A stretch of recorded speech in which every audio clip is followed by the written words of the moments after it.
नमस्कार, आदाब, बहुत बहुत स्वागत है आप सभी का डीबी लाइव पर। आप देख रहे हैं मेरा खास शो नजर और नजरिया। मैं हूं आपके साथ बुशरा खानम फहद।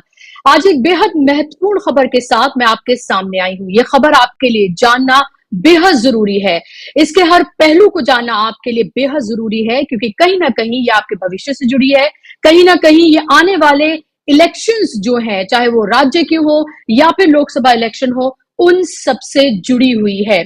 आज बात तो हमें करनी चाहिए थी कि किस तरह से हमारे जो साइंसदान हैं उनकी कड़ी मेहनत के बाद आज चंद्रयान 3 जो है वो 6:04 पर लैंड करेगा साउथ पोल पर, जहां अभी तक कोई कंट्री नहीं गई है और भारत ही ऐसा पहला देश है। लेकिन वो खबरें हम आपको जरूर दिखाएंगे अपने चैनल पर और आप उसको जरूर देखेंगे, लेकिन सबके बीच ये अहम खबर पहुंचाना भी आपके लिए बेहद जरूरी है। मैं आपको तफसील से बताती हूं, और ये खबर द न्यू इंडियन एक्सप्रेस के हवाले से है। एक रिपोर्ट उसमें छपी है जो ये बताती है कि कैसे आप उसकी कटिंग को आप अपनी स्क्रीन पर देख रहे हैं, और इस पूरी खबर को मैं आपको बताने जा रही हूं। आपको याद होगा संजय मिश्रा साहब, जिनके जो ईडी के डायरेक्टर हैं, जिनको एक बार नहीं, पहले नवंबर 2021 में, फिर नवंबर 2022 में 2 एक्सटेंशन दिए गए, फिर तीसरा एक्सटेंशन भी दिया गया। दोनों एक्सटेंशन को सुप्रीम कोर्ट के 3 जजों की बेंच ने इलीगल करार दे दिया था। तीसरे एक्सटेंशन को लेकर जब सॉलिसिटर जनरल जो सरकार की तरफ से कोर्ट में पेश हुए, उन्होंने ये कहा कि कुछ ऐसे काम हैं फाइनेंशियल टास्क फोर्स के जो अभी होने बाकी हैं। लार्जर पब्लिक इंटरेस्ट का एक्सटेंशन जो है जो है वो थोड़ा बढ़ाया जाए। सुप्रीम कोर्ट ने इसको लेकर फटकार लगाई और ये कहा कि क्या ईडी में कोई भी लायक ऐसे ऑफिसर्स नहीं बचे हैं जिनको ईडी का डायरेक्टर बनाया जाए। एक बार नहीं, दो बार एक्सटेंशन दिया गया, और तीसरी बार भी एक्सटेंशन सरकार की तरफ से दिया गया बाकायदा तौर पर ऑर्डिनेंस लाकर। उसके बाद जब सुप्रीम कोर्ट की तरफ से ये फटकार लगाई गई तो सरकार की तरफ से ये कहा गया कि कुछ अधूरे काम हैं फाइनेंशियल टास्क फोर्स के जो उन्हें बाकी हैं, लार्जर पब्लिक इंटरेस्ट, तो उनके एक्सटेंशन को सुप्रीम कोर्ट ने 15 सितंबर तक के लिए बढ़ा दिया। यानी कि आने वाली जो 15 सितंबर है उस तक के लिए उनके कार्यकाल को बढ़ा दिया गया। और वो वक्त सितंबर आता उससे पहले ये जो रिपोर्ट मैं आपके सामने पेश करने जा रही हूँ, सर ये प्लान कर रही है इस तरह से चीफ डिफेंस स्टाफ या नेशनल सिक्योरिटी एडवाइजर, आपने देखे होंगे कि वो 2 पोस्ट जो हैं वो बनाई गई थी। उसी के तर्ज पर सीबीआई और ईडी को हेड करने के लिए सीआईओ, चीफ इन्वेस्टिगेटिंग ऑफिस, एक नई पोस्ट, एक नया पद जो है वो क्रिएट किया जाए, और वो एक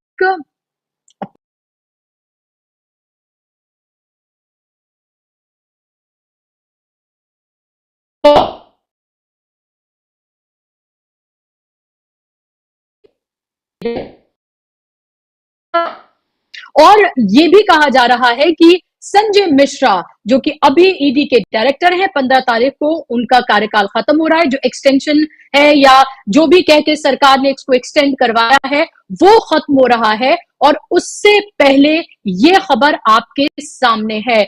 और आपको ये नहीं भूलना चाहिए कि ईडी अब तक किस तरह से काम कर रही है।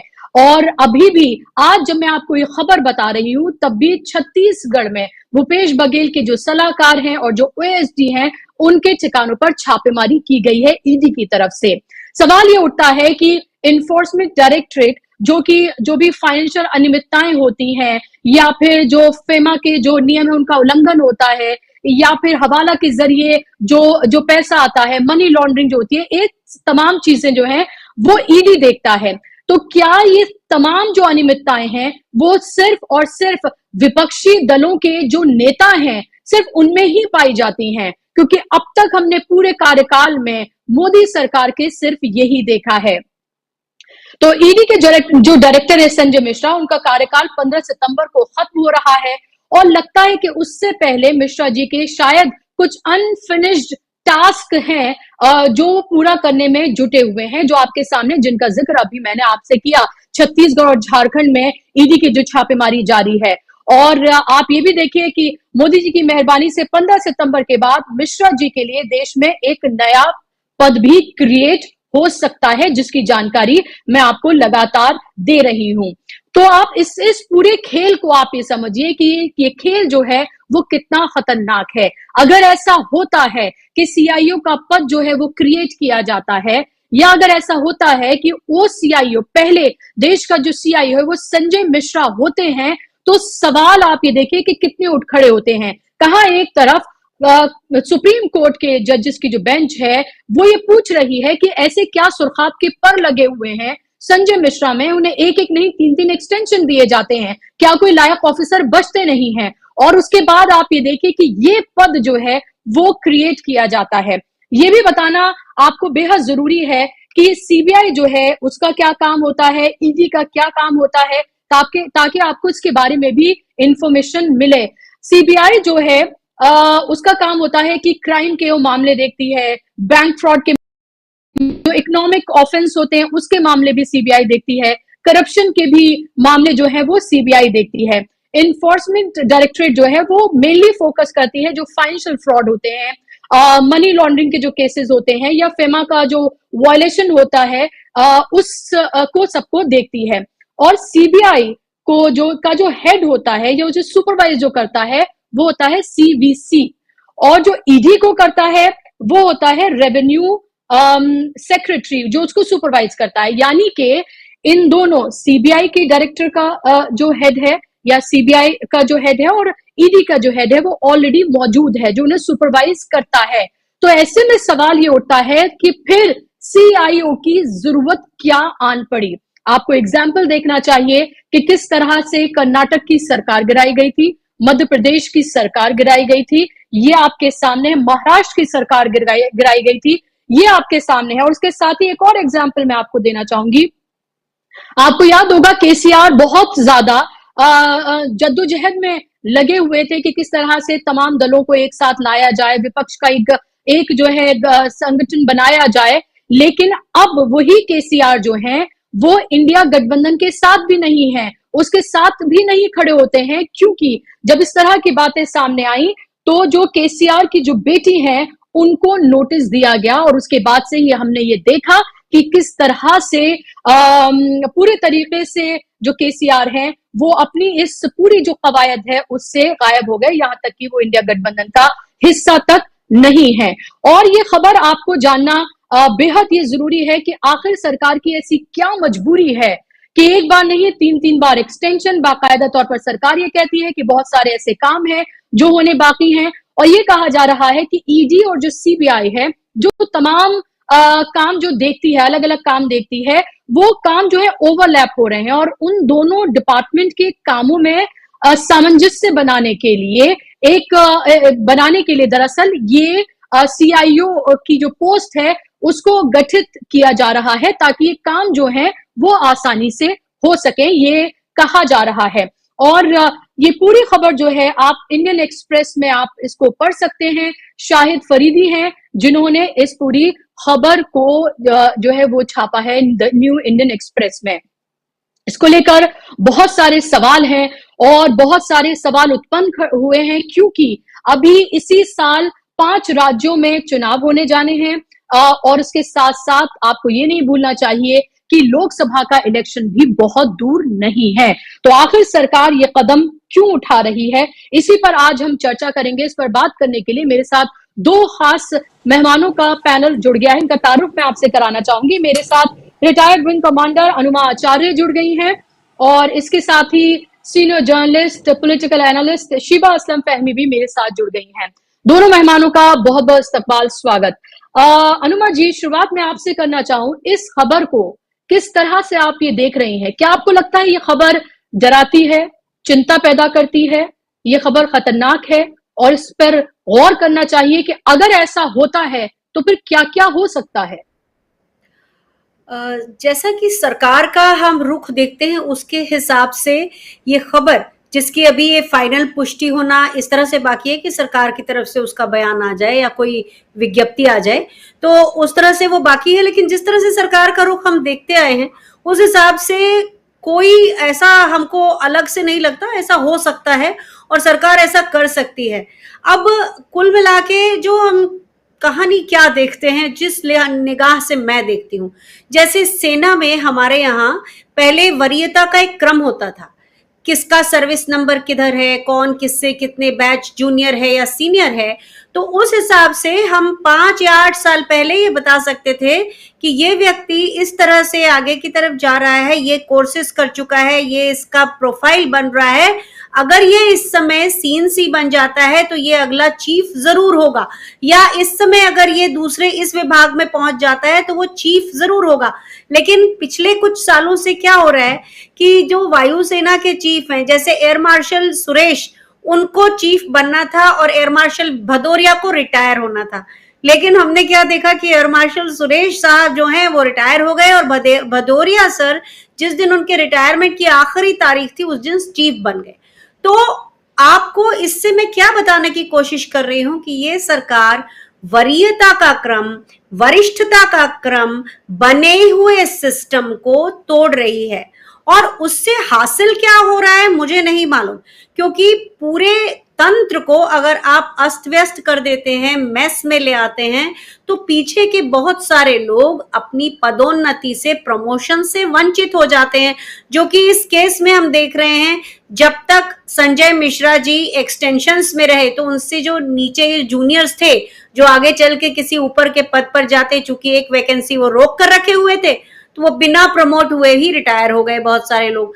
तो यहां पर सरकार का एक तो यह है कि कंफर्ट लेवल, केवल एक संजय मिश्रा जी के ही साथ ऐसा नहीं है, अलग अलग कई विभागों पे इसकी रिपोर्ट है, लेकिन आज हमारा मुद्दा संजय मिश्रा है, जिनको 15 जुलाई को या शायद 11 जुलाई को 15 सितंबर तक का समय दिया गया था, और तब अमित शाह जी ने एक बात कही थी, उसको आप समझ लीजिए कि अगर तो वो चेतावनी थी तो जो उन्होंने कहा था वही सच हो रहा है। उन्होंने कहा था कि ज्यादा खुश होने की जरूरत नहीं है, तो इसका अर्थ ये है कि वो उस समय चेतावनी दे रहे थे कि ऐसा वो कुछ करने वाले हैं, क्योंकि अगर संजय मिश्रा जो कि रिटायर हो रहे थे, जो पहली बार सिर्फ एक इंटरिम डायरेक्टर की तरह 2018 में आए थे, फिर नवंबर 2021 में उनको फुल टाइम डायरेक्टर बना दिया, फिर एक एक्सटेंशन दे दिया नवंबर 2022 तक, और फिर नवंबर 2023 तक भी दे दिया था, जिसके ऊपर महुआ मोइत्रा और रणदीप सुरजेवाला जी जब कोर्ट में गए तो सुप्रीम कोर्ट ने एक निर्णय लिया, और आपने जो कहा सुरखाब के पर,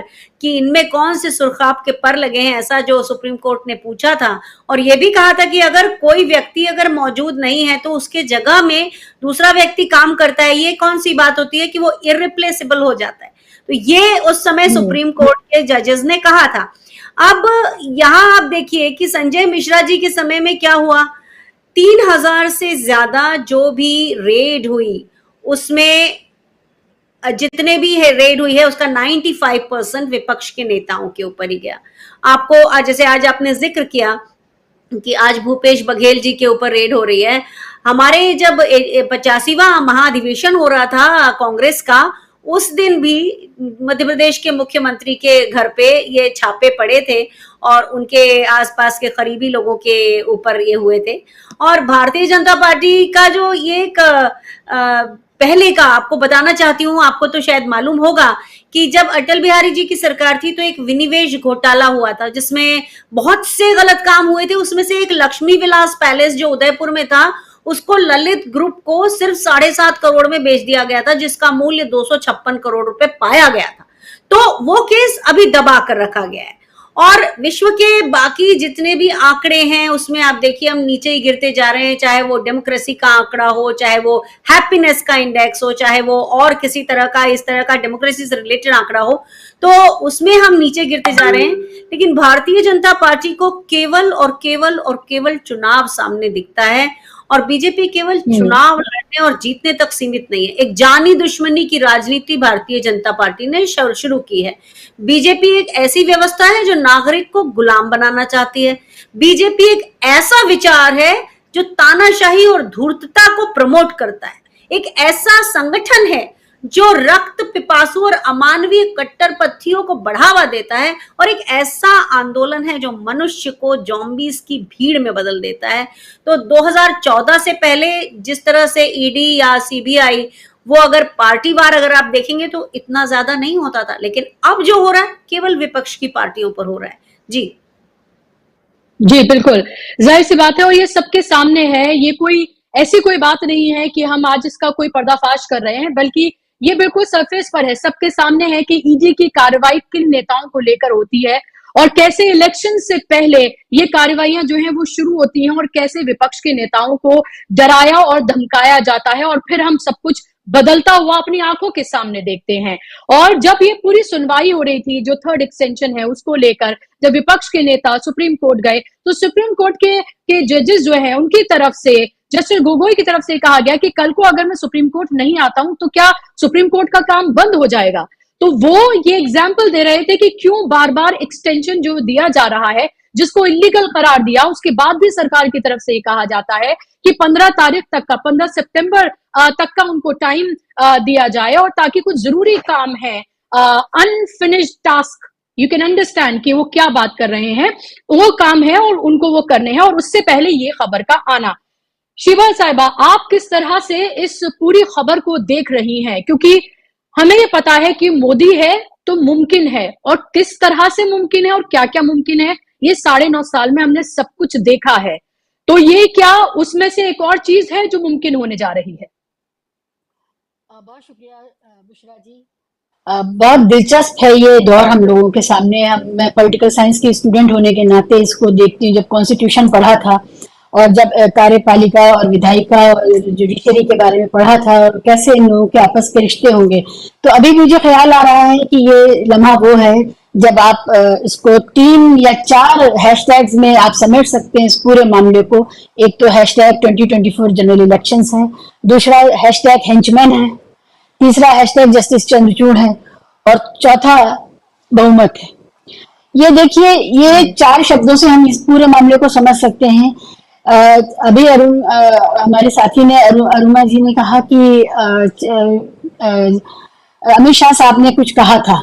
अमित शाह साहब ने ये भी कहा था कि हम 50 सालों के लिए आए हैं, और ये उन्होंने 2 बार कहा है अपनी स्पीच में कि हम 1 या 2 टर्म के लिए नहीं आए हैं। जो कुछ इस देश में चेंज हो रहे हैं, जो महल प्रसाद बनाए जा रहे हैं, उन सबको भी आप देखें तो आपको पता है ये बनाने वाली जो है यहाँ ठहरने आए हैं देर तक। वो 1 टर्म में जनता उनको वोट दे के बाहर कर दे और वो बाहर चले जाए, वो इस ख्याल के लोग नहीं हैं। तो यहाँ से अगर आप देखती हैं तो आपको पता चलेगा कि ये मुमकिन नहीं है कि वो सत्ता से बाहर होने की कल्पना कर सकें। ये बिल्कुल मुमकिन नहीं है। और अगर वो ये मुमकिन नहीं है तो फिर जनता के हाथ में जो एक वोट की ताकत है, अब उन्हें लग रहा है जो उन्होंने जनता अपने लिए बनाई थी, जो प्रतिशत जनता का बनाया था, वो 30, 32, 35% में खेल रहे थे, और बाकी की जो बहुसंख्यक जनता थी इस देश की, वो ज्यादा होते हुए भी क्योंकि बटी हुई थी और बटने की वजह से उसका प्रतिशत मायने नहीं रखता था। अब जो गठबंधन बन रहे हैं विपक्ष की तरफ से, उसमें वो जो बटी हुई जनता है वो साथ आ सकती है और चुनाव पूर्ण घोषणाएं हो रही, चुनाव पूर्ण विपक्ष के गठबंधन बन रहे हैं। तो ये उनको कहीं ना कहीं अनरैटल करता है, कहीं ना कहीं वो उनको बताता है कि अब इससे काम नहीं चलेगा। ये जो भांग है कुएं में नफरत की, उससे काम नहीं चलेगा। जिन्होंने भांग नहीं पिए या जो नफरत के नशे से बाहर आ रहे हैं क्योंकि उनके पास रोजगार नहीं, उनकी थाली से भोजन चला गया, बेटा बेरोजगार है, इलाज का पैसा नहीं है, तो इस वजह से जो लोगों का नशा उतरा है उसको कैसे हैंडल किया जाए, उसको इंस्टीट्यूशनल फ्रेमवर्क इस तरह का बना करके हैंडल किया जाएगा। कि आपने बिल्कुल सही अपनी भूमिका में ये बात कही थी कि ये जो पूरा कार्यक्रम चल रहा है ये उसी को लक्ष्य करके चल रहा है। देखिए, अभी तक जो CDS बना या NSA बना, उसमें और इसमें फर्क ये है कि वो देश से बाहर की जो गतिविधियां हैं, जैसे कि अगर राष्ट्रीय सुरक्षा सलाहकार जो हैं, वो राष्ट्र की जो हमारी जो 4 दीवारी है उसकी सुरक्षा कैसे हो, हमारे जो पड़ोस है हमारा, हम उसके आघातों से कैसे बचें या उसको प्रिएम्प्ट कैसे करें, उनकी एक्सपर्टीज उस क्षेत्र में थी।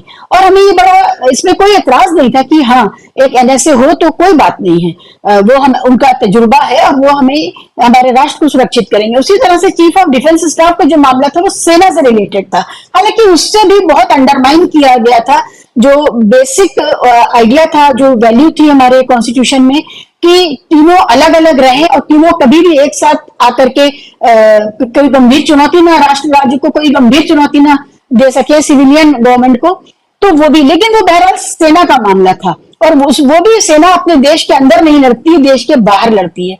ये जो मामला है, ये उन इकाइयों को एक किया जा रहा है जो कि खासी बदनाम है। खुद प्राइम मिनिस्टर नरेंद्र मोदी जब वो प्राइम मिनिस्टर नहीं बने थे, उन्होंने सीबीआई के को लेकर के बहुत ही अपमानजनक टिप्पणियां की थी सीबीआई के पूरे वजूद को और उसकी कार्यप्रणाली को। और हम जानते हैं कि सरकार कोई भी हो, सीबीआई का दुरुपयोग होता रहा है। अब जो इस तरह हो रहा है वो एक नया लेवल है। और उसमें आप ईडी को भी अगर आप देखें, आपने बताया कि 95% जो केसेस जो रेड्स हुई हैं वो कहाँ हुई हैं। तो कुल मिला के ये दोनों संस्थाएं जिनको लेकर के भारत के विपक्ष ने बहुत गंभीर सवाल उठाए हैं और उसका एम्पेरिकल प्रूफ भी है हमारे पास, उनको एक करके और अपने एक ऐसे आदमी को जो हर हाल में सिर्फ हमारी सुने और जिसको अब इसकी भी परवाह ना हो कि करियर कैरेक्टर बुक में क्या लिखा जाएगा और कहीं उस पर आंच ना आ जाए, करियर पर आंच ना आ जाए, रिटायरमेंट भी हो चुका है। एक ऐसे इंसान को जो बाकी सारी जो प्रतिबद्धताएं हैं नौकरी की उनसे मुक्त हो चुका है, उसको लाना, तो ये इसमें कोई शक नहीं है कि ये बेहद बहुत सामने से किया जा रहा है। और इससे भी पता चलता है कि बहुत आत्मविश्वास भी डावाडोल हुआ है और जिसकी वजह से अब ऐसे उपाय किए जा रहे हैं जो कि कानूनी तौर पे तो लीगल लग सकते हैं, क्योंकि आपके पास जैसे कि डॉक्टर अंबेडकर ने कहा कि इन कानूनों को लागू कौन करेगा, उसकी नीयत क्या है, इससे तय होगा। तो जो नीयत का सवाल है वो इस पूरे मामले में सवाल बनता है कि सरकार की नीयत क्या है इनको लाने की। जैसा कि अभी हमारी साथी ने कहा कि क्या और कोई काबिल इंसान नहीं है इस देश में, क्या दूसरे ऑफिसर्स इस लायक नहीं है, ये जो सवाल है। और इससे पहले आपने देखा कि जो एक्सटेंशन दिए गए, और इससे पहले भी एक मिश्रा नहीं उपनाम के एक अधिकारी थे, उनको एक्सटेंशन पे एक्सटेंशन दिया गया और वो नाकपा बाल रहे, और इस तरह के कई अधिकारी हैं। जस्टिस चंद्रचूड़ की वजह से, क्योंकि उनके पास अभी समय है और वो सही और गलत नीर छीर करते हैं, इस वजह से ये सामने इनके एक इमरजेंसी सिचुएशन आ गई है। अभी अभी आपने देखा कि संसद का सत्र खत्म हुआ है, उस समय कोई बात नहीं हुई और शीतकालीन सत्र में अभी समय है और यहाँ पर ये नया मामला सामने आया। तो कुल मिलाकर के अपने हेंचमैन चाहिए, अपने लोग चाहिए जो सही और गलत के ना समझे, सिर्फ पालन करें, यस मैन हो। ये यस मैन का दौर है। बिल्कुल। और यस मैन चाहिए और यस मैन भी उस तरह के चाहिए जो जिस तरह की रणनीति बनाई जाए उस पर वो खरे उतरे। अनुमा जी, मैंने अपने जो ओपनिंग रिमार्क था उसमें कहा था कि आपने देखा कि किस तरह से बनी बनाई जो गवर्नमेंट्स हैं उनको किस तरह से एक तरह से आप ये देखें कि गिराया गया, चाहे वो महाराष्ट्र की बात करें, चाहे हम मध्य प्रदेश की बात करें, या फिर हम बात करें दूसरे और राज्यों की, 3 राज्यों की, कर्नाटका की हम बात करें। तो क्या आपको लग रहा है कि फिलहाल ये जो एक पटकथा लिखी जा रही है, ये जो फिलहाल सब कुछ किया जा रहा है, वो सिर्फ और सिर्फ आने वाले इलेक्शन के इर्द गिर्द ही किया जा रहा है? बहुत साफ दिख रहा है और बहुत दूर जाने की जरूरत नहीं है। अगर आप आरएसएस को देखें तो क्या कभी किसी ने आरएसएस का चेक किया है कि कभी कुछ किसी ने ऑडिट किया हो, या अब जाके एक पीएम केयर फंड है उसका तो ऑडिट ही बंद है। मुझे बड़ा ताज्जुब हुआ जब कुछ दिनों पहले सीएजी की रिपोर्ट में मैंने भारतमाला प्रोजेक्ट और आयुष्मान भारत और इवन गृह मंत्रालय में होते हुए भ्रष्टाचार की बात देखी, तो मुझे बहुत ताज्जुब हुआ क्योंकि वहां पर भी इन्हीं के लोग बैठे हैं। अगर आप देखेंगे तो ईडी में इनके लोग हैं, सीएजी में उन्हीं के ही लोग हैं। पहले इतना ज्यादा सीएजी की रिपोर्ट आती थी जिस पे सरकारें पलट जाती थी, लेकिन सीएजी की रिपोर्ट्स भी बड़ा धीरे धीरे रुक रुक के एक आध कभी आती है। और उसके बाद आप देखिए कि एक तरफ न्यायपालिका का सारा महत्व ही खत्म करने की बात चल रही है। साजिश भी कह सकती हूँ मैं, साजिश ही कहना चाहती थी कि जब किरण रिजिजू जो थे वो न्याय मंत्री थे, लॉ मिनिस्टर थे, तो उन्होंने जिस तरह का एक मुहिम शुरू की थी और आज बुलडोजर का न्याय है उसी को न्याय माना जा रहा है। तो ये सारी चीजें जो हैं, और एक कमाल की बात यह है कि अपने ही लोग लाकर, जैसे कि एक तानाशाह के पैटर्न्स होते हैं वो हम देख रहे हैं यहाँ पर कि उसके बहुत सारे इस तरह के होते हैं कि सारे जगह मेरा ही पहले बच्चों के लिए रोल मॉडल बनो और खुद के कानून बनाओ, और आपके अनुयायी जो हैं वो आपको और प्रचारित करते हैं कि आप कितने अच्छे हो। जैसे मैं जितने भी टीवी डिबेट्स पर जाती हूँ तो बताया जाता है कि नरेंद्र मोदी जी महामानव हैं, वो ईश्वर का दूसरा अवतार है। तो इस तरह से एक तरफ तो सोशल मीडिया के जरिए लोगों के दिमागों को प्रोपेगेंडा से कैप्चर किया जा रहा है, क्योंकि लोगों तक अगर सच पहुंचेगा तो तानाशाह का जो पूरी सत्ता है उसको थ्रेटन होता है। और ये कहावत उसे मालूम होती है तानाशाह को कि जिसका इतिहास पर काबू होगा उसी का भविष्य पर नियंत्रण होगा। और सब जगह सेंसरशिप है। आज आपका मीडिया बात कर रहा है, आपको क्या मालूम कल को आपके साथ भी सेंसरशिप हो जाए। बहुत से ऐसे यूट्यूबर्स हैं जो आज भी सच बोल पाते हैं, लेकिन उनके ऊपर भी किसी भी समय ये तलवार लटकती रहती है। और कुछ ऐसे लोग हैं जो आम जनता के सामने, जिनको हम बुद्धिमान मानते हैं, जैसे कि एक हमने विवेक देबरॉय के बारे में पढ़ा और सुना, जो संविधान ही खत्म कर हैं और कहना चाहते कि हम संविधान नया लिखेंगे। इस तरह से पूरे बने हुए सिस्टम में एक तरह से अफरा तफरी मचाकर, और मुझे इस चीज का सबसे ज्यादा अफसोस इसलिए है कि पिछले कुछ सालों से डिफेंस परचेजेस में जो हमारा प्रोक्योरमेंट प्रोसीजर था उसका इस्तेमाल होना बंद हो गया है। जो भी पॉलिसीज बनी थी उनको धता बताकर कोई और काम होता है। किसान कानून के बारे में आपने देख लिया कि कोई शरद मराठे आता है, एक पेपर लिखता है जो कि टेक्नोक्रेट है और उसका कोई खेती से लेना देना नहीं, और उसके कानून बन जाते हैं। तो जहां जहां सत्ता का हाथ डल रहा है वहां वहां सत्ता सिस्टम खत्म कर रही है, और इसका खामियाजा पीढ़ियों को भुगतना पड़ेगा। जैसे कि मेरी मित्र ने बहुत जो पहले कहा कि ये लोग जाने के लिए नहीं आए हैं, जिस तरह से ये आलीशान महल बना रहे हैं और बना के रह रहे हैं, और अमित शाह जो कह चुके हैं 50 साल तक। तो आप कोई भी जगह देख लीजिए और सबसे हमारी बड़ी धड़कती हुई नब्ज होता है संविधान। वैसे G20 के सामने इज्जत इसलिए मिलती है कि आप मदर ऑफ डेमोक्रेसी हैं, आप ये कहते हैं, लेकिन उसी संविधान को बदलने की बात करने वाला बात करके खुला, और आज भी आर्थिक सलाहकार प्रधानमंत्री का है। और इसी तरह से बाकी भी लोग जो प्रताड़ना करते हैं, या जो आपने देखा ब्रिजभूषण शरण सिंह की कहानी, आज भी मणिपुर का जो मुख्यमंत्री है उसे हटाया नहीं गया है। तो ये सारे पैटर्न्स, और फिर ईडी, सीबीआई, एसएफआईओ और सीवीसी, सारे जितने भी डिपार्टमेंट हैं इनको अपने ऊपर कब्जे में रखना ये सरकार चाहती है। और क्या कहा जाए, जो इनके साथ चला जाता है, जैसे हेमंता बिस्वा शर्मा हो गए या नारायण राणे हो गए या और लोग हो गए जो इनके साथ गए हैं, ये सब बीजेपी की वॉशिंग मशीन से धुलकर साफ हो जाते हैं। एक प्रवक्ता ने एक बार किया था कि हेमंता बिस्वा शर्मा के ऊपर अब कोई केस ही नहीं बचा। तो ये किस तरह से चारों तरफ से भ्रष्ट लोगों के भी केसेस हटा रहे हैं, ये भी एक देखने की बात है। और भारत का लोकतंत्र अगर आज नहीं संभलेगा तो बहुत लंबा समय फिर हमको इन्हीं सब चीजों के कारण भारत को पीछे जाता हुआ, स्टोन एज की तरफ जाता हुआ देखना पड़ेगा।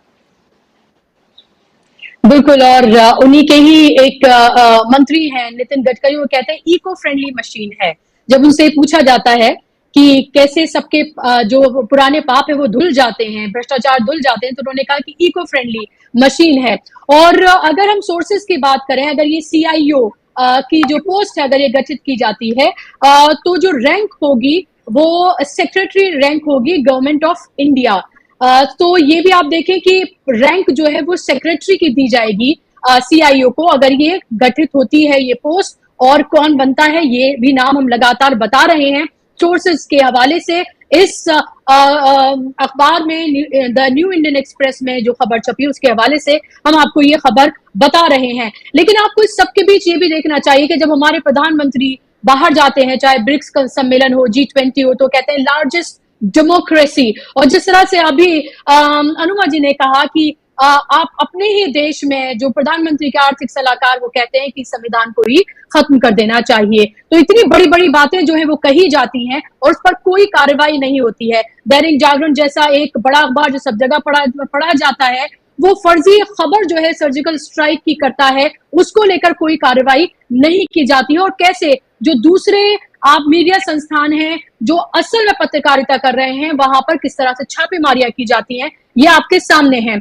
शिवा साहिबा, पहले 2024 तक की बात होती थी, फिर प्रधानमंत्री ने उसको और आगे बढ़ाकर 28 तक की बात की, फिर 2047 तक की बात करने लगे और अब तो हजारों साल तक पहुंच गए हैं। अमित शाह ने कहा था कि इस बार अगर मध्य प्रदेश का इलेक्शन जीत गए तो 50 साल तक उन्हें कोई नहीं हटा सकता। तो ये तमाम जो कवायदे हैं, जो बदलाव किए जा रहे हैं, कानूनों में बदलाव, ऑर्डिनेंस ला के नियमों में बदलाव, लोकतंत्र के जो पिलर्स हैं उनको किस तरह से धराशाही किया जा रहा है, लोकतंत्र की जो आत्मा है उसको कैसे कुचला जा रहा है, ये सब क्यों हो रहा है, ये हमारे सामने है। तो आगे आने वाला जो इलेक्शन है, आपको क्या लग रहा है, ये तमाम चीजें हैं जो दरअसल जन सरोकार से जो जुड़े मुद्दे हैं उनके बिना पर ये लड़ा जाएगा या फिर साम दाम दंड भेद की जो सियासत है वो अपना अलग ही काम करेगी? देखिए, जब अभी जस्टिस चंद्रचूड़ के एक्टिविज्म हमने देखा और लगा कि एक रीढ़ की हड्डी वाला सीजीआई हमें मिला हुआ है, उसके फौरन ही बाद ईसी में जो तब्दीली करवाई जा रही है, आपने ये देखा, उससे हमें ये समझ में आ गया था कि आग की किरकिरी बन चुके हैं वो। और ये बात समझ लीजिए कि कोई भी लोकतंत्र हो, अगर उसमें चेक्स एंड बैलेंसेस के, अकाउंटेबिलिटी की जो इंस्टीट्यूशंस हैं, अगर आप उनको ही मूर्छित कर देंगे, उनको ही खत्म कर देंगे, उनको ही सुला देंगे, तो फिर उस इलेक्शन का कोई फायदा नहीं है, उस लोकतंत्र का कोई फायदा नहीं है। वो जो जनता जा करके 5 साल में वोट देती है उसका भी कोई फायदा नहीं, क्योंकि वोट देने के बाद जो जीतता है और वो किस तरह से होल बिक्री हो जाती है, वो जाता है रिजॉर्ट में रहता है, उसके बाद पता चला पूरी की पूरी टोली बिक गई है। तो हमारे वोट की, हमारी जनता के वोट की अहमियत क्या ही बची है। लेकिन खैर, कोई भी सरकार बना ले, उसके बाद जब सरकार काम करने लगती है तो सरकार को सही रास्ते पर जनता के विपक्ष में ना जा करके जनता के पक्ष में बनाए रखने के लिए जो इंस्टीट्यूशंस हैं, उसमें चाहे आपका ईसी हो, चाहे आपका चीफ विजिलेंस हो, चाहे आपका इंफॉर्मेशन कमीशन हो, ये सारे इंस्टीट्यूशंस हमारे कॉम्प्रोमाइज हैं आज की तारीख में। कोई भी ऐसा इंस्टीट्यूशन नहीं है। और साथ ही साथ मीडिया, यानी कि जब ये सारे अपराध जनता के विरुद्ध सरकार करती है तो उसके बारे में, उसको जनता के सामने उजागर करने के बजाय हमारा मीडिया कहता है कि ये मास्टर स्ट्रोक है, जनता के विरुद्ध सारे कार्यों को मास्टर स्ट्रोक बताने वाला मीडिया। तो ये आप यहां से देखिए कि अगर आप चेक्स एंड बैलेंसेस के, अकाउंटेबिलिटी के इंस्टीट्यूशन ही हटा देंगे तो उस पूरे लोकतंत्र के ढांचे में बचेगा ही क्या। तो ये लोकतंत्र का जो ढांचा है, इसमें अब वोट देने में भी कोई बहुत बड़ा आकर्षण नहीं बचा है। लेकिन उनको ये लगता है कि कहीं ऐसा ना हो कि वोट का जो एक ग्राउंड स्वेल दिख रहा है इस समय, उसकी वजह से जनता ईवीएम की, वीवीपैट की, बाकी जो धांधलियां होती, उन सब को के ऊपर सवाल उठाए और वो कहे कि जब हमने ढूल के वोट दिए तो वो हमारे वोट कहाँ गए। उस चीज को मिटिगेट करने के लिए, उस संभावना को मिटिगेट करने के लिए जो अभी जो इंतजाम किए जा रहे हैं वो किए जा रहे हैं। और उसके अलावा जो प्रतिद्वंदी बहुत शार्प हैं, जिनको तरीके पता है, आपको याद होगा कि कर्नाटका में जो एक प्रमुख नेता के विरुद्ध कितना कुछ करने की कोशिश की गई, उनको जेल में भी डाला गया और उन्होंने कहा कि नहीं, हम कांग्रेस नहीं छोड़ेंगे। तो जो बहुत प्रभावशाली नेता है विपक्ष के, उन सबको तोड़ने की भी कोशिश चल रही है। तो इन सब के बीच में हमें यही देखना है, अब कॉमन सेंस बनाया जाता है। देखिए, आज हम जो डिस्कस कर रहे हैं जिस विषय को लेकर के, हमें जब सुबह ये खबर आई थी तो हम चौंके थे। अब आधे दिन में हम इस पर सोच विचार करते करते हमारा दुख है, हम परेशान हैं, लेकिन हम चौंक हमारी खत्म हो गई है कि हमारा आश्चर्य खत्म हो गया है। ये धीरे धीरे कॉमन सेंस बनाया जाता है। विवेक देवराय जो कह रहा है संविधान के लिए, वो कॉमन सेंस बना रहा है। उस कॉमन सेंस के ऊपर ही फिर वो खेलेंगे। जब जनता में इस तरह की बातें शुरू हो जाएंगी और ये लगेगा कि अच्छा ये भी हो सकता है, उसके बाद वो उस तरह का चेंज लाएंगे। जहां तक संविधान का सवाल है, देखिए, संविधान में जो भी, और खासकर जो फंडामेंटल राइट्स हैं, जनता के लिए जो चीज थी, कुल मिला के ये देखना पड़ेगा कि इतना बड़ा सरकारी साजो सामान और सरकारी ढांचा जो है जनता अपने टैक्स के पैसे से चलाती है, तो उसको क्या मिलता है? उसको संविधान के जो मूलभूत अधिकार है वही तो मिले।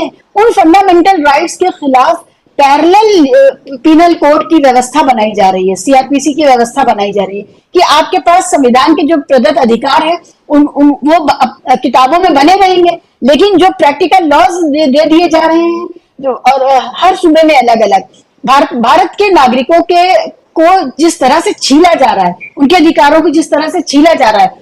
किताब बनी रहे, किताब की पूजा हो, किताब पे फूल चढ़ाए जाए, किताब को रख करके और डॉक्टर अंबेडकर की पूजा हो, ये सब होगा, लेकिन डॉक्टर अम्बेडकर के जो सिद्धांत है उनको नहीं होगा, जो इस देश का संविधान है वो खत्म किया जा रहा है। तो ये जो डुअलिटी है प्रैक्टिकल की और थ्योरी की, इस डुअलिटी पर वो ऑपरेट कर रहे हैं, और ये जनता को अब अपने लिए सजग होना चाहिए, क्योंकि नेता तो किसी भी देश में एक 1% भी तादाद नहीं होती है नेता की। असली तादाद तो जनता की होती है, जिसके ऊपर ये बर्छे और भाले चलेंगे, जो उनके अधिकार छीने जा रहे हैं। इसके लिए जनता को ही अपने अपने लिए तैयार करना होगा। और ये जितने भी लोग अनर्गल बातें करते हुए दिखते हैं, आप उनको समझिए ये उनका जॉब है, they are doing this dirty job. हम और आप उनको बुरा भला कह सकते हैं, कुछ लोग उनको अब्यूज कर सकते हैं, लेकिन उनका जॉब है ये कि वो इन चीजों को जो अभी तक सोच में नहीं थी हमारे, उनको कॉमन सेंस बनाए, जिससे सरकार का रास्ता आसान हो जाए।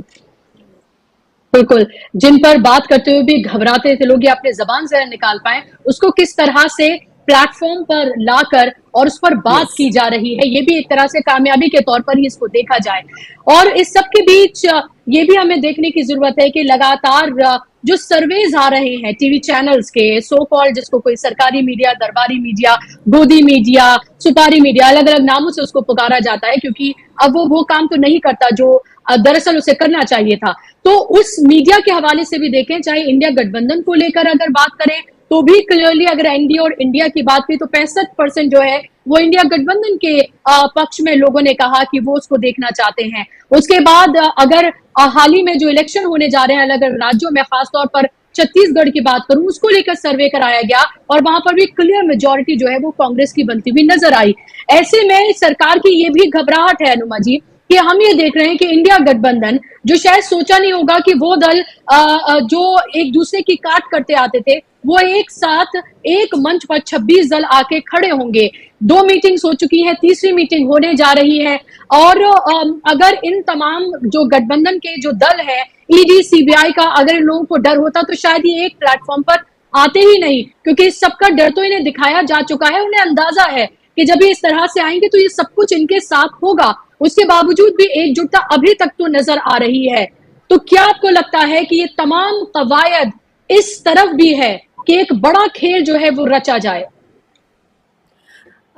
एक चीज बहुत साफ साफ दिख रही है, क्योंकि छत्तीसगढ़ में जो सरकार है वो बहुत अच्छी चल रही है, और उसका खास कारण यह है कि वहाँ का जो लोकल तबका है, जो वहाँ के किसान हैं, जो वहाँ के वनवासी हैं, सारी योजनाएं भूपेश बघेल जी ने उन्हीं पर केंद्रित की हैं।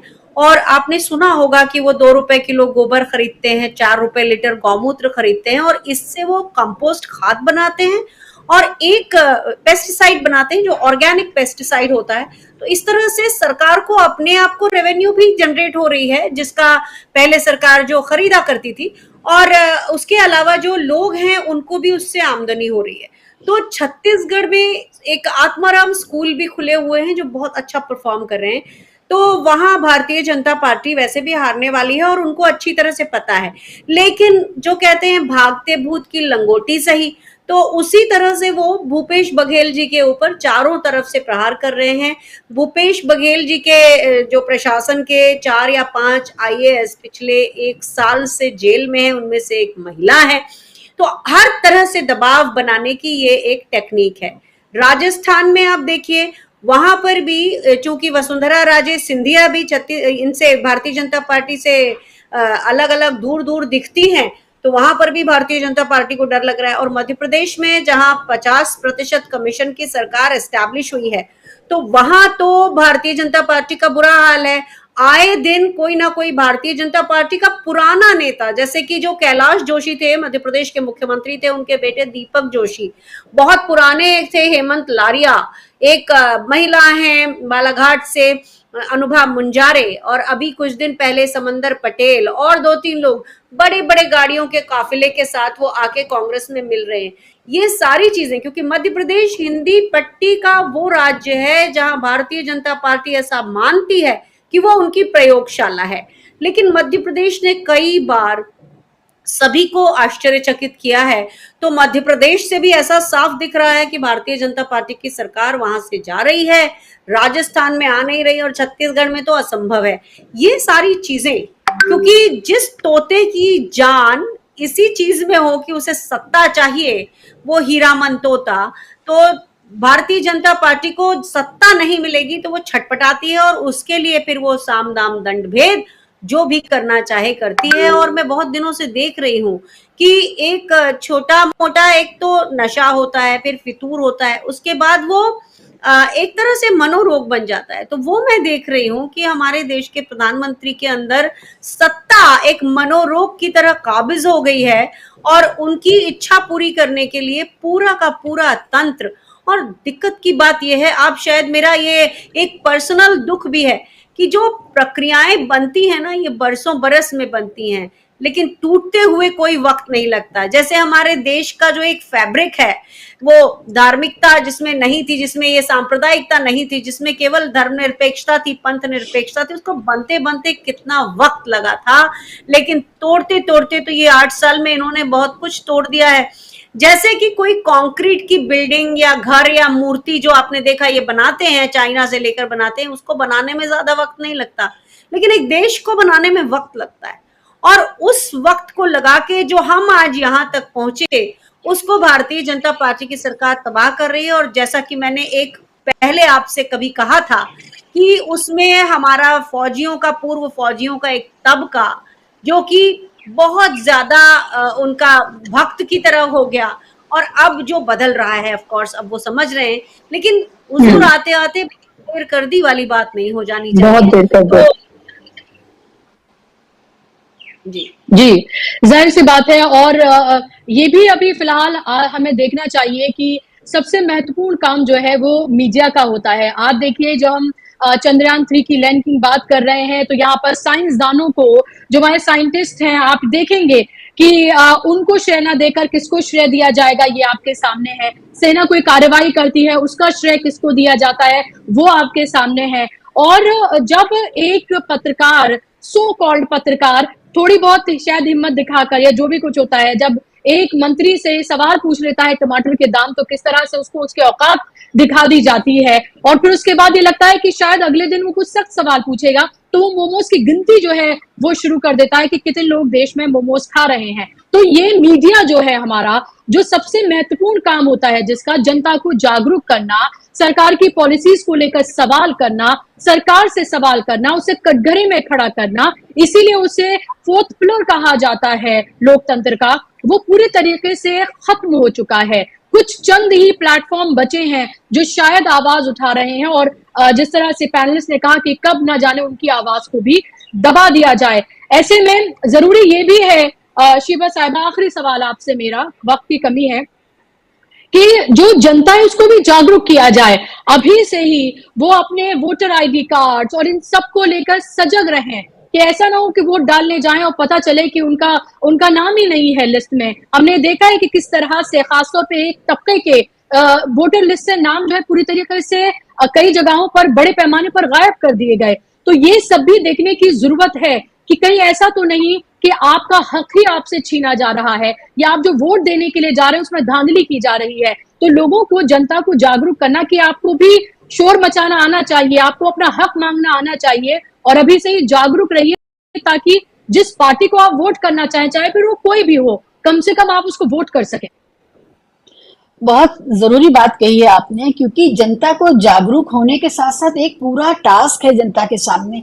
न सिर्फ ये कि वो सही चुनाव करे अपने लिए, जो उसके हितों की बात करे उसका चुनाव करे, ये तो बहुत बुनियादी बात है, लेकिन जब जिस दिन आपको वोट डालना उस दिन आप जाते हैं और आपको पता चलता है पूरे पूरे परिवार के वोट गायब है, करोड़ से ज्यादा मतदाताओं के वोट गायब है, और इसमें कई सारी रिपोर्ट्स आ चुकी हैं और विपक्ष के नेताओं ने भी कहा हुआ है। तो इलेक्शन कमीशन अगर अपना काम कर रहा होता तो इस समय उसको पूरी तरह से एक ही मुहिम चलानी चाहिए थी। उसके पास अभी कुछ महीने हैं और वो अपनी वोटर लिस्ट को अपग्रेड करता और ये इंश्योर करता कि जो ये आरोप लग रहे हैं उस पर ये आरोप न लगे। लेकिन आरोप लगने का किसी भी तरह का भय और किसी भी तरह की लाज शर्म अब इंस्टीट्यूशंस को बाकी नहीं है। उनको पता है कि इससे कुछ फर्क नहीं पड़ता है। वो अगर अपनी गरिमा और अपनी छवि खो भी रहे हैं तो उससे कोई फर्क नहीं पड़ता, क्योंकि अब ना वो टीएन सेशन है, ना लिंगडो है, ना इस तरह के कोई हमारे पास अधिकारी हैं जिनको जो अपने ईमान की भी, अपने जमीर की और उसके साथ साथ इस देश की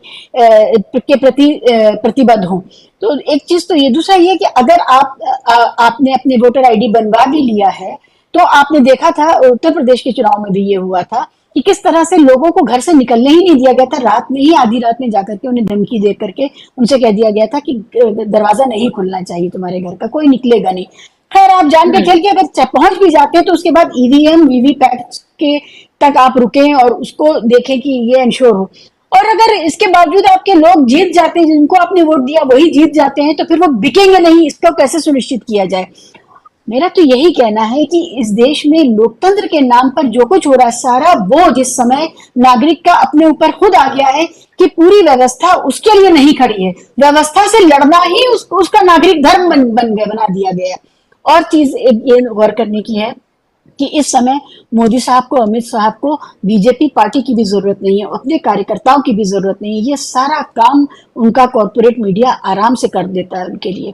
ये तो सिर्फ एक भ्रम है कि बीजेपी के पास कार्यकर्ता भी हैं, और कार्यकर्ता भी बेचारे सोचते हैं दरी वरी बिछाने का मौका मिलता रहे, जिसमें हम गांव में जाकर के या अपने बूथ में जाकर के इस स्थिति में हो जाए कि हम कह सकें कि देखो हम तो पार्टी का काम कर रहे थे, पार्टी ने हमसे काम करवाया है। ये जो सौभाग्य है कि पार्टी ने हमारा इस्तेमाल किया, हमें किसी लायक समझा, हमसे काम कराया, इसकी अब जरूरत नहीं है बीजेपी को। सिर्फ मीडिया काफी है उनके लिए ओपिनियन बनाने के लिए, उनके हर अपराध को उनके मास्टर स्ट्रोक में बदल देने के लिए, और ये कहने के लिए कि वो है तो मुमकिन है।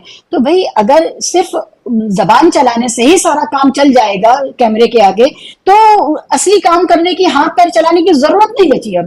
तो यहाँ से इसको समझिए कि किस किस स्तर पे जनता को अपने अधिकारों के लिए और अपने नागरिक धर्म को निभाने के लिए सजग रहना है, लड़ना है, खतरे उठाने हैं। और उसके बाद भी हमें नहीं पता कि जब वो आज जो नई सरकार आएगी उसमें बिकवाली कैसे होगी। तो कुल मिलाकर के परिदृश्य यही है। ये बात सही है, हम और आप जो बात कर पा रहे हैं हमें नहीं पता। हमारा काम है जितना हो सके जनता को सही जानकारी और तर्कों से लैस कर दें, जिससे जनता अपने धर्म को और अपने काम को समझे कि हमें ईसी का दफ्तर के चक्कर लगाने हैं, या अगर क्लिक करके अपनी बात दर्ज करनी है तो वो दर्ज करे, जिसमें कहीं ना कहीं वो दिख जाए। तो जनता का ही रोल बहुत बड़ा है यहाँ पर।